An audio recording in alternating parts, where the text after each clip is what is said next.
Birgit O'Connor, and today what I'd like to show you is the difference between some of the brushes that I like to use.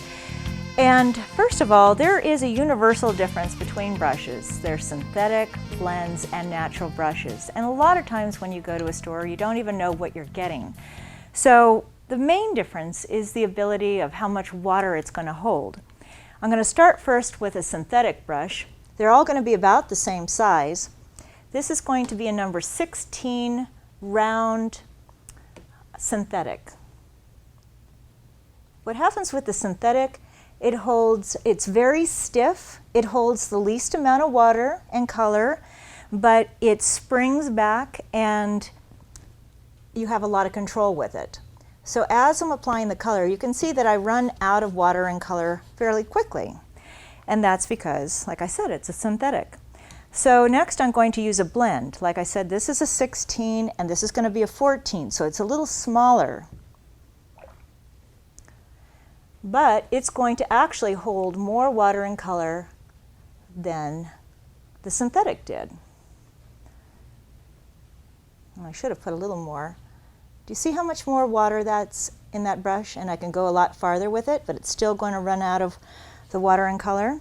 Now with a blend brush, you've got a combination of the synthetic and the natural hair. So it has the control and spring that you need from the synthetic and the water holding ability of a natural brush. So if you could only get one brush, I always think a blend is good. The difference with the synthetic brush, let's say you're trying to do a large sky or you're doing a large petal or something and you're using a synthetic, they're the most inexpensive brushes, but like I said, they don't hold the amount of water that you want, and if you go along a large surface with it, you can accidentally lift some of the color up and end up with a lot of brush lines.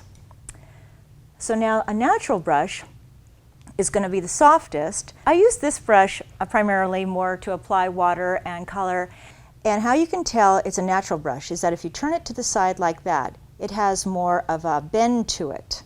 If you have the synthetic, this has a tendency to spring right back. So I'm going to go ahead and load up this natural brush. Get some more color on there. I don't usually like to grab color out of my well with the natural brush because it's really easy, since it's so soft, for the color to get caught in the bristles.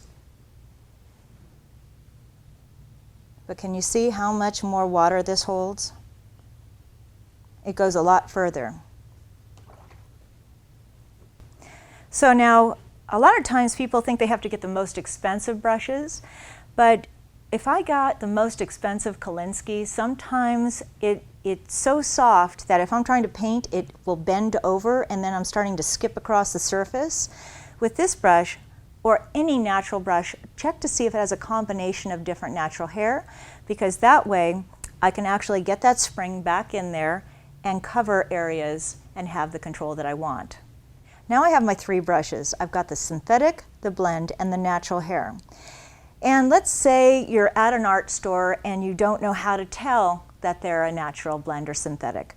So one easy way to do that is if you take a new brush and you go like this and you take a look at the shine right here. If it's really, really shiny, it's showing you that it's nylon, synthetic, and it has that glisten to it.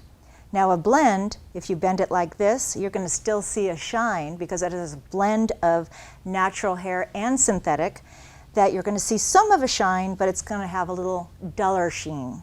And then with a natural, if you go like this, you'll see that it's a lot duller than the synthetic.